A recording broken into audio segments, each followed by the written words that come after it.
Okay, my name's Rich for Get Your Rock Out, and I'm here with Asylum City Zoo, who've just completed a couple of sets on the acoustic stage at SOS Festival Prestwich 2016. How did it go?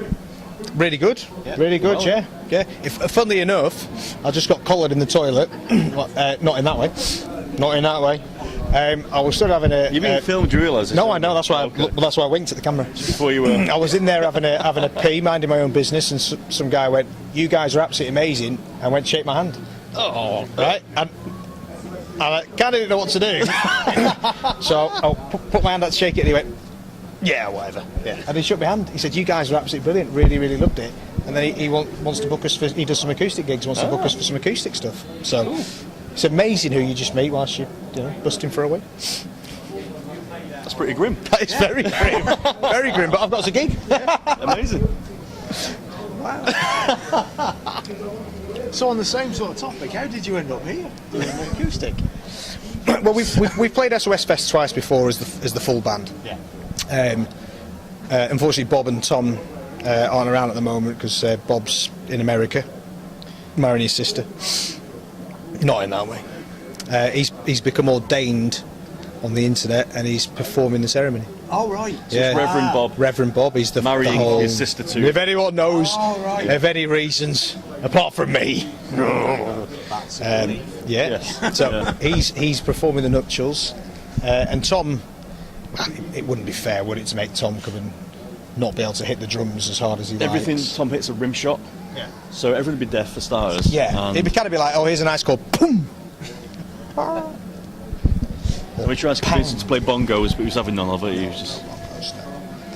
Bongos are ace. I love bongos. It was probably about 6 or 7 years ago. Tom and I had, I don't know, we'd done a gig in Leeds, and we'd had a fair amount to drink, and I went back to stay at his house, and we went to Tesco's or whatever it was, local co-op, and we bought the cheapest bottle of whiskey we could find. It was their own brand whiskey. It was horrible stuff, and that's usually how most of your best nights start. So we got this bottle of whiskey, sat in his front room, and his wife-to-be was there, and she was getting annoyed by it, drunk and whatever. And I said, "Oh, Tom, have you got an acoustic guitar?"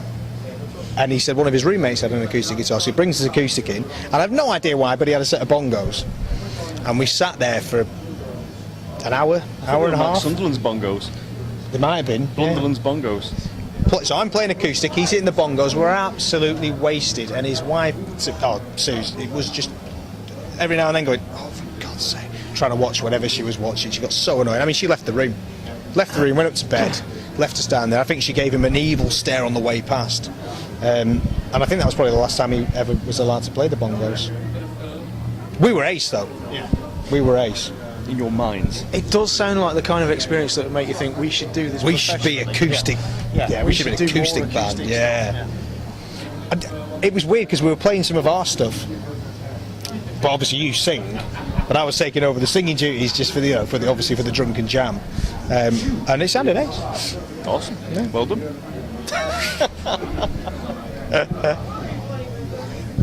It was awful. It was awful. It really was. It's all right. I know. Yeah, I know. You know. Not just the singing. The guitar was awful. Like I'd never played guitar before in my life. I've heard all about it. Yeah. Good times. It does sound good. Yeah. So I imagine that's what's going to be at the next gig that you've just booked in the toilet as well. It's going to be more bongos in a toilet infused sort of gig. Bongos in the toilet. Yeah. I mean, acoustics will be alright. You've got a question, haven't you? If somebody comes up to you in the toilet and offers you an acoustic gig whilst you're weeing, I'm guessing it's not going to be your stereotypical acoustic gig. There may be something else involved. I don't know. Piss Fest 16, something like that. I didn't say, but Kat Up From Under is thinking about doing some acoustic gigs. Oh, is she? In the area here. Well, she can do that via Facebook. I don't need her coming in the toilet and shaking my hand. Oh, that'd be weird. That'd be really weird. That'd be weird. Fair play. So, what have we got on the horizon for Asylum City Zoo? Any new material, songwriting going on? Yeah, I mean we've got a few new songs. Since we're one of those bands that you kind of write songs and we gig them and then we go, oh, let's record them. By which time we've already written some more songs, so an EP will come out, but we've already got other songs. It's just the nature of the beast, isn't it? We can't really just turn up with songs that nobody knows. and say, here's our EP, you know, it helps that they need. Work as well. The best way to do is play them live. You know, see what sort of response you get, and then you say, oh, I can record those.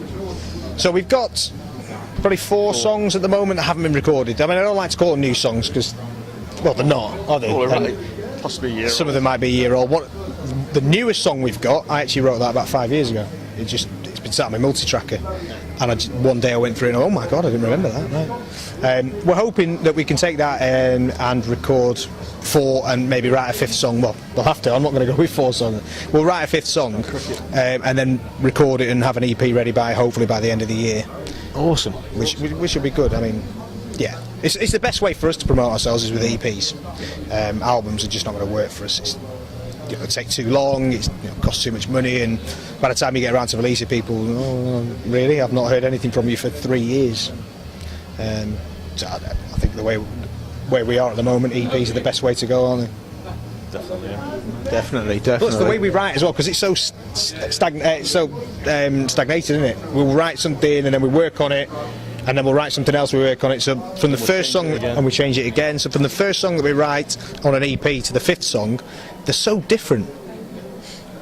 If we were to do an album, you just have 10 songs that, you know, it could be the music that I'm into that helps me write for the 10th song bears no resemblance to the first song. You wouldn't realise it was the same band on the album, which might be a good thing, but...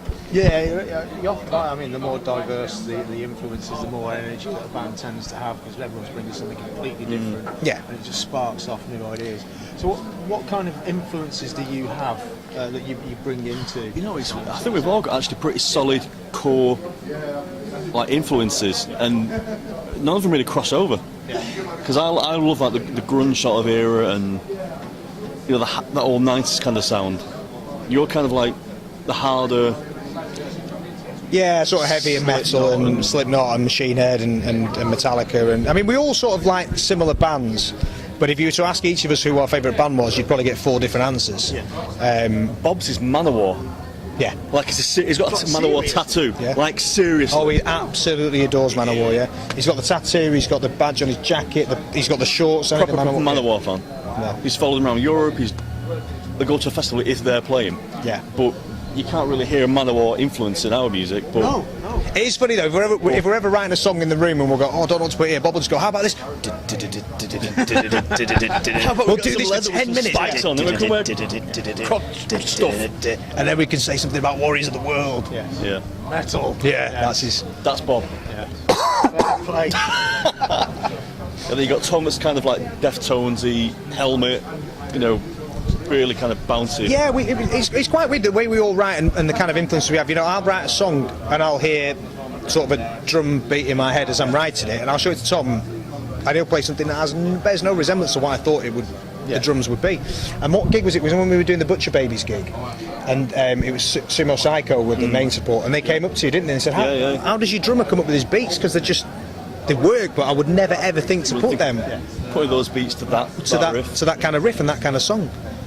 So he's very very diverse in the beats that he puts to stuff, which is good for us because it makes it sound. I'd hate for me to write a riff and think this is how the drums should sound, and him actually do the drums the same, because it just doesn't work for us as a band. Yeah, the more surprises, the more energy that you've got. Yeah, it's got to be that way. Absolutely. It's like Bob with his slap bass, isn't it? I mean, Bob loves playing slap bass, and you wouldn't think the type of music or the genre that we're in that you'd have a lot of opportunity for slap bass, but you know, we've got 2 or 3 songs. It's quite hard to put into a genre though. Yeah. Everyone says that, but I struggle to. If someone says, "Oh, what's your band like?" Actually, I can't think of one really. Depends who I'm talking to. If somebody says, "Who do you sound like?" and they're a bit softer edge of rock, is kind of what they like, I'll say, oh, we're like Foo Fighters, you know, just to get to come and watch, because they go, oh, I love Foo Fighters, yeah, that's great. Oh, you love us then. Yeah. Or if it's somebody's just a real like death metal, oh, we like whatever band, and oh yeah, that sounds great. We have lots of different ways of describing it. It's probably depending on what song we're playing. Actually, somebody will listen to a song and go, oh, that sounds like Pantera because of the riffs. Somebody else will listen to the melodies and whatever and go, oh, that sounds a bit like Killswitch with the stuff we're doing with that. So the new EP is probably like Norwegian vegan grindcore. Exactly. Yeah, exactly that. Exactly. Fair play, good stuff.